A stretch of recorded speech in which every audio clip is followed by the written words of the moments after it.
A lot of time, deep for Austin, got two men beat, caught it at the 10, to the 5, to the goal line, touchdown, Miles Austin, 49 yards over the top of Jenkins and Sharper. You got Richie Witt, you got Mike Rodriguez in there for Newey Scruggs, and you got Greg in Dallas. You're on 105.3 The Fan. Hey, Richie, yes, you sir. were wrong on the score. Yes, but I I'm was. telling you, that proves nothing. I mean, these guys, you would think they won the Super Bowl. I mean, Wade's still not a motivator. You know. Hold on, Greg. All right. You're going to tell me that this team wasn't motivated on Saturday? You're nuts. They just beat an undefeated team. How's this guy not a motivator? I didn't say that the team wasn't motivated. I said that the coach is not a motivator. And it's the same old, same old. You beat New Orleans, everybody puts you in the Super Bowl. Then you lose to Washington. That's their MO. You watch and see what happens. Even I can't come in here and say same old today. That was was nothing like we've seen from the Cowboys this year or at any time during Wade's tenure. That was the most passionate and urgent and purposeful team I've seen under him. Greg, who do you think motivated the team this week? You think they just showed up? You know why you said 45-10? Because these guys have the talent. They've been picked every game to win because everybody knows they have the talent. Yes. But they're 9-5. I mean, it's the same old thing. They're not going to win a playoff game. All right, I mean, Greg, I stuck my neck out there and got my head chopped off. I'm not going to come in here today and say they're not going to win a playoff game at the same old. It sure doesn't feel like that to me. Greg, I hate to disagree with you on an early Monday morning, but at the same time, that is ridiculous to think that Wade Phillips has not motivated this team at least a handful of times this season. Right now, they have wins over the Eagles and the Saints, and those two teams might end up being the two best teams in the National Football Conference at the end of the season. Those two teams may end up having the byes at the end of the season, and the Cowboys have wins over both of those guys. Dwayne and Keller, you're on 105.3 The Fan. What's up, buddy?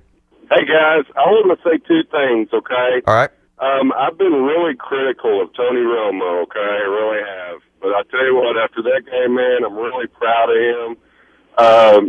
In my eyes, he's redeemed himself, and it's not for only the way he threw the ball, but for whenever he tucked the ball away 2 or 3 times and actually went head first and got the first downs whenever he did what he had to do to get the job done, and I was proud of it. Yeah, Dwayne, that's a good point. Do you think now we can stop with the Tony Romo can't win the big game? Was that a big game in your mind?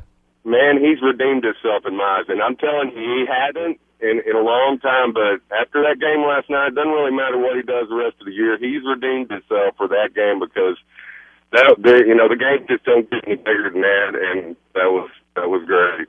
And my second thing, dude, is are you 1% sure that the Saints are going to beat the Cowboys 45-10? And I want to nominate you for the 1% club, Richie. I'm sorry. Everybody that's going to nominate me to my own club, you can just chill it down because you're going to nominate me for picking an undefeated Saints team to beat the Cowboys at home. That is not a 1% pick. That makes a lot of sense. Now, obviously, it worked out horribly opposite. But no, the 1% club is closed. Sorry, I'm not going in. All right, there's so many anti-Richie fan texts that I can't even get to them all. And they all basically say the same thing. Richie, you're an idiot. Richie witless, blah, blah, blah. I believe I see the word dumbass on the screen several times. A couple of that, a couple of this.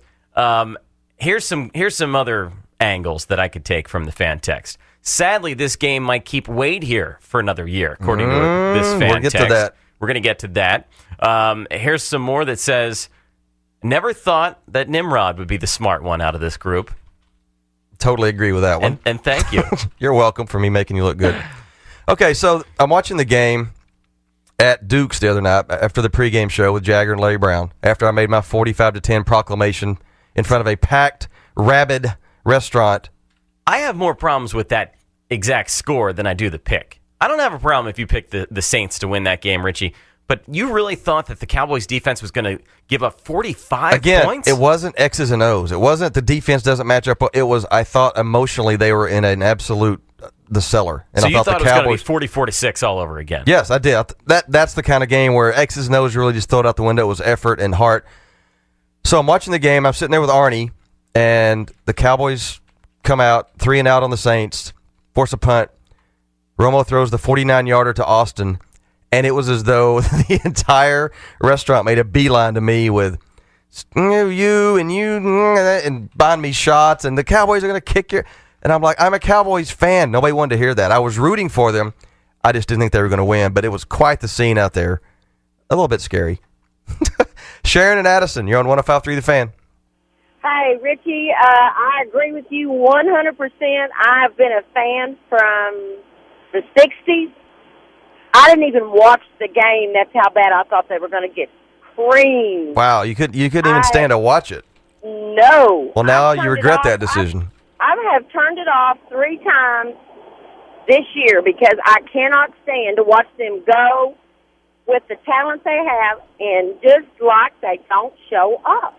Well, they showed up. They showed up Saturday night in New Orleans, that's for sure. They did. I'm so excited, and I couldn't be happier. Hey, hold on. Sharon, then stay off the bandwagon. You jumped off. You can't jump back on. I'm sorry. You're not a real fan. Yes, I can. No, you can't. I have done this No, for you can't. years. You are a Dallas typical has done Dallas this for fan, years. Sharon. No. Yeah, Dallas has done this for years. It doesn't matter. have- Sharon, It you don't doesn't- jump off the bandwagon. You can't jump back on.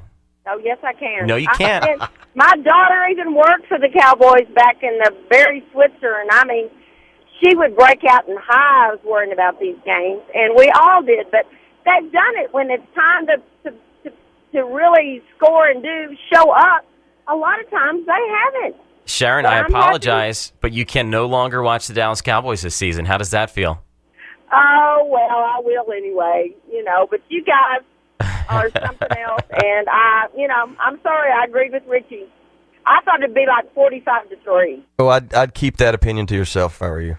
Don't jump back. Don't let these people jump back on. I'm telling you.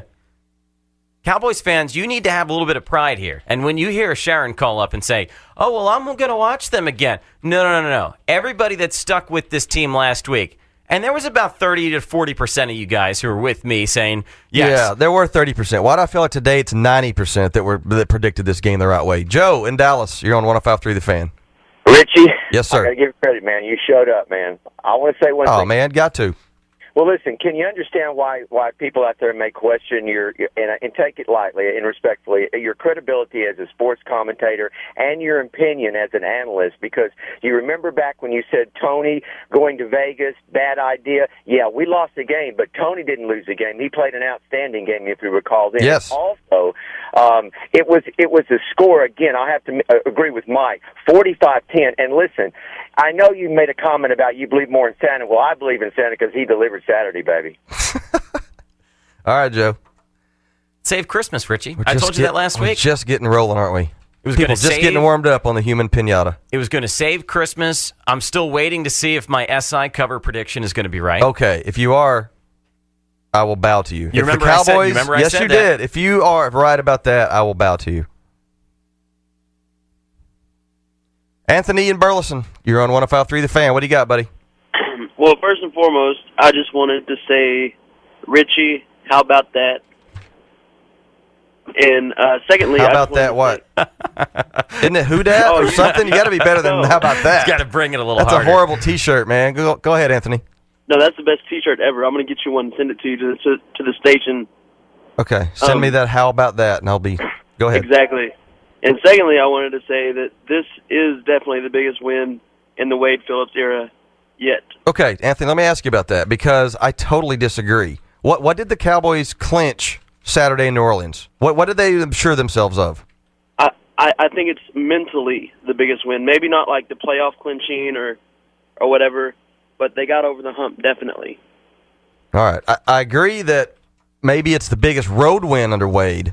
I don't think it's bigger than the Green Bay game when they went 11-1 in 07 and clinched home field advantage throughout the playoffs. I thought that assured them of something. This was a big road win, no doubt, but something was missing Saturday night in New Orleans from the Cowboys. Milk Carton Monday, next on 105.3 The Fan.